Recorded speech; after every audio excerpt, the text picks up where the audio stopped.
Tain na ano to? Shit! Literal na shit. De, corrosion lang to. Hi guys, nandito tayo sa aircraft para magkabit lang ng connector ng laboratory. Napakasimple lang ang trabaho. Magkakabit lang ako ng connector tapos okay na. At yun nga guys, simple lang yung task ko ngayong araw. Magkakabit lang ako ng connector dito sa bagong toilet AC. Simple lang guys, kakabit ko lang itong connector tapos na. Tapos yung connector, tain na ano to? Shit! Literal na shit. De, corrosion lang to guys.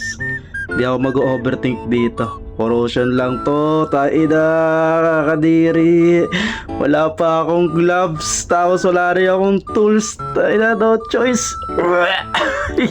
Kadiri naman.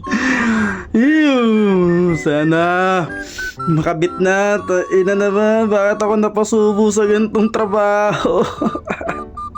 Antigas pa. Ayaw pang makisama to. Hindi pa yata masikip. Hawakan ko pa ulit. Ano ba naman yan? Sige na, makisama ka na. Bakit ako naharap sa ganitong sitwasyon? Kadiri. Tapos tumikit pa sa kamay ko. Abunan tayo. Shit, ayoko na.